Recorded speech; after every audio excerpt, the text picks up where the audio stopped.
بسم اللہ الرحمن الرحیم اللہم صل علی محمد وآل محمد.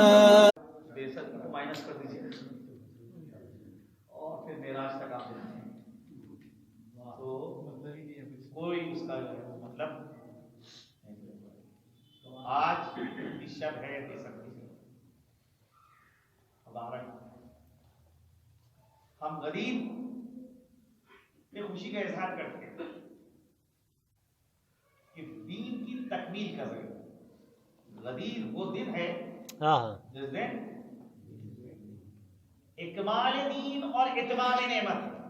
سبحان اللہ سبحان اللہ سبحان اللہ. بے شک وہ دن ہے جب ابتدائے دین اور ابتدائے سبحان اللہ.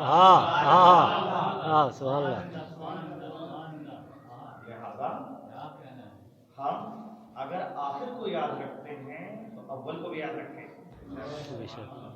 یہ نہیں ہو سکتا کہ اول کو چھوڑ دیں اور آخر کی جانب توجہ دیں.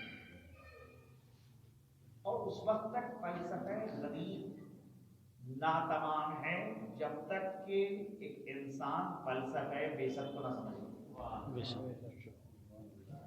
پیغمبر کو پہلے سمجھیے پھر جانشینی کا مسئلہ آئے گا. بے شک کوئی اللہ کا انکار کرے تو اس صورت میں نبوت کو کیا سمجھے گا؟ تو پہلے توحید کو سمجھے پھر اس کے بعد نبوت. اسی طرح سے ولایت تک پہنچنے کے لیے غدیر تک پہنچنے کے لیے ضروری ہے. اب آپ غور کیجئے کہ ایک دانشور نے مفکر نے ایک قطرہ جناب پیغمبر اسلام کے حوالے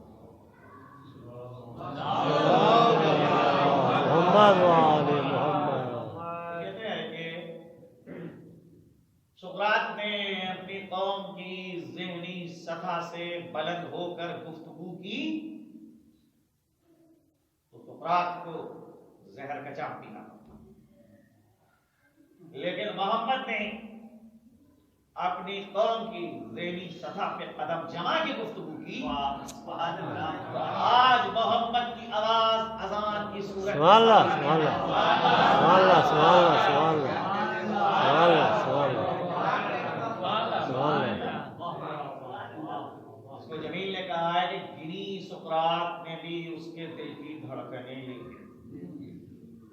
گنی سقراط نے بھی اس کے دل کی دھڑکنیں لیکن مزاج زندگی کو سید بخانے. سبحان اللہ سبحان اللہ سبحان اللہ. پہلی وحی بیست کے دن ہوئی ہے. بیست کے معنی کیا ہے؟ یوم الباس کسے کہتے ہیں؟ یوم الباس کے معنی یہ ہے کہ جب مردوں کو زندہ کیا.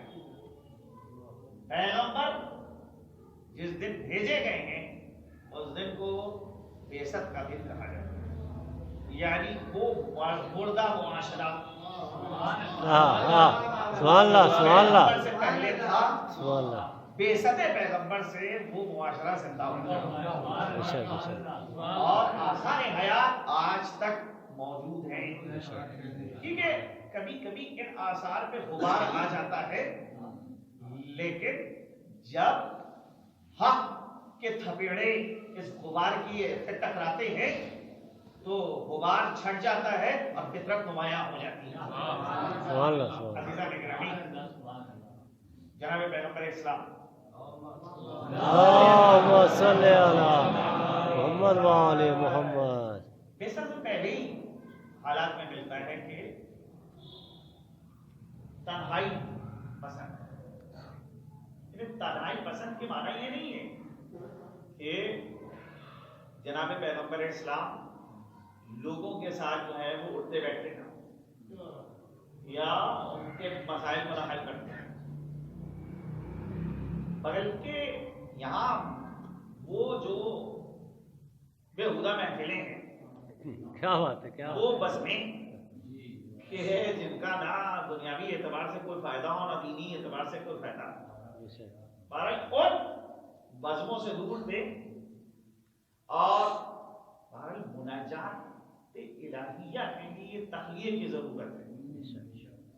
تو تنہائی میں اپنے خدا سے مناجات کرتے اور جناب امین کیونکہ پیغمبر کے گھر میں رہتے خطبہ قاصرہ کے اندر جناب امین نے فرمایا پہلی وحی جب پیغمبر میں نازل ہوئی تو اس وقت غار حرا میں جناب امین تھے. اب فرشتہ آتا ہے اور آنے کے بعد کہتا ہے جناب پیغمبر اسلام سے اقرا پڑھیے. پیغمبر فرماتے ہیں مما اقرا میں کیا پڑھوں. فرشتہ پھر کہتا ہے اقرا پڑھیے. سواد اعظم کہتے ہیں کہ پیغمبر نے کہا میں پڑھنا نہیں جانتا. ارے بھائی کوئی نوشتہ تھوڑی نہ سامنے دیا جا رہا ہے.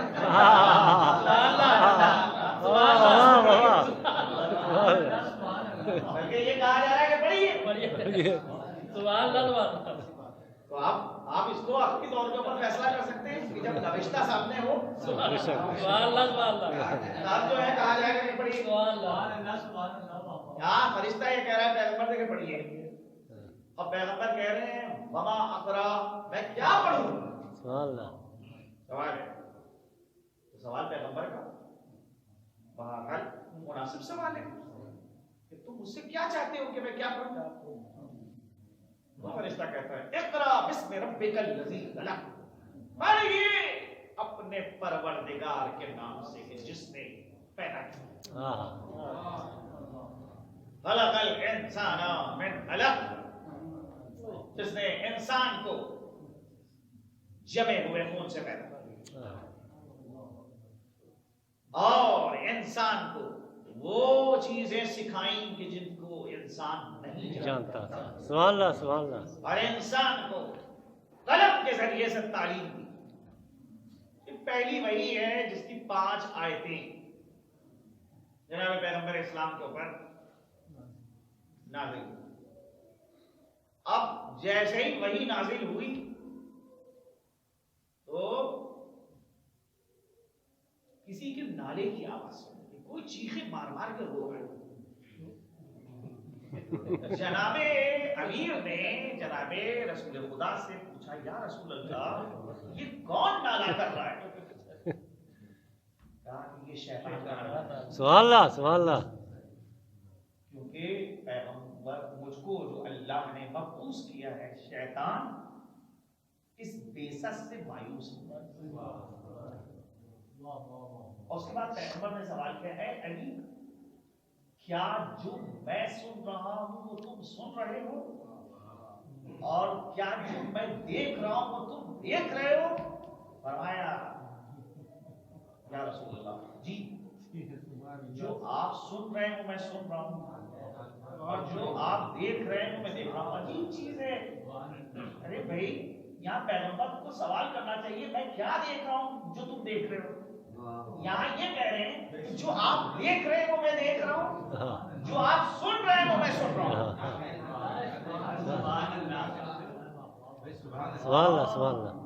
فضائل میں میرے ساتھ شریک ہو. میرے بعد نبوت نہیں ہے. سبحان اللہ سبحان اللہ. اب آپ سوچئے یہ پہلی وحی ہے اور اس پہلی وحی کا شاہد کون. اس پہلی وحی کا شاہد ہے باب مدینۃ العلم. جب مدینۃ العلم کی تاسیس ہو رہی ہے اسی وقت جو ہے دروازے کا انتظام کیا گیا. سبحان اللہ سبحان اللہ سبحان اللہ سبحان اللہ. قانون الہی یہ ہے کہ مدینے کے ہمراہ دروازہ رہے گا تاکہ رہزن مدینے میں کسی وقت بھی داخل نہ ہوا. سبحان اللہ سبحان اللہ سبحان اللہ سبحان اللہ. اللہم صل علی محمد وآل محمد. سبحان اللہ سبحان اللہ. یہ دروازہ جو ہے اس کا کام کیا ہوتا ہے اغیار کو روکتا ہے